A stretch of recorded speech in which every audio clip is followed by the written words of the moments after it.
రాసింది నిజము అని నిరూపించడానికి బూతులు ఏమన్నా ఉపయోగించామా? సంస్కారం ఉంటుంది కదా, సంస్కారం దేన్ని అంటారు? పరిమితులు దేన్ని అంటారు? రీజనబుల్ రిస్ట్రిక్షన్స్ ఏమొచ్చాయి? ప్రెస్ కౌన్సిల్ ఆఫ్ ఇండియా ఏం చెప్తుంది? పీర్ ఆర్గనైజేషన్ కదా, ప్రొఫెషనల్ ఎథిక్స్ ఉంటాయా ఉండయా? దీన్ని జవదాటటం వల్లనే వస్తున్నటువంటి ప్రమాదాలు. నాకు తెలిసినంత వరకు మిత్రులు చెప్పింది, ఈ సంస్థలు కొన్ని ఇలాంటివి ఇతర దేశాల నుంచి పంపిస్తున్నారట ఎయిర్ చేసేది. ఆ దేశం నుంచి ఆ సంస్థలు అక్కడ ఉంటాయట, పొరుగు దేశాల్లో ఉంటాయి. ఆ దేశాల నుంచి పంపించటం వల్ల ఇక్కడ ఈ దేశంలో చట్టాలకు అధికారాలు లేకుండా పోయిందనే భావం ఒకటి వెల్లడవుతుంది. ఇది దుర్మార్గమైంది. ఎక్కడ చేసినా చట్టాలు సవరించాల్సినటువంటి పని ఉండాలి. తప్పు ఎక్కడ జరిగినా ఇవాళ ఒక నేరస్తుల్ని పట్టుకోవటానికి కేంద్ర ప్రభుత్వం ఏం చేస్తుంది, రాష్ట్ర ప్రభుత్వాలు ఏం చేస్తున్నాయి? మనకు కోవిడ్స్ ఉన్నాయి, ఒప్పందాలు ఉన్నాయి, ఇతర దేశాలతో చేసుకున్నటువంటి అంగీకారాలు ఉన్నాయి. అలాంటిది ఇలాంటి వాటి మీద కూడా రావాలా?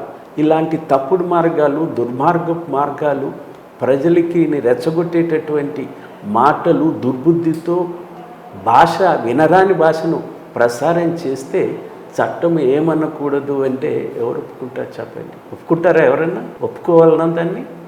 ఇంత స్వేచ్ఛ ఏ దేశంలో? నన్ను తిట్టే స్వేచ్ఛ మీకు ఎవడిచ్చాడు అంటాను నేను. నా తప్పులు ఎత్తి చూపడానికి అవకాశం ఉంటాయి తప్ప నన్ను తిట్టే హక్కు ఎవరిచ్చారు మీకు? దుర్భాషలాడే హక్కు ఎవరిచ్చారు?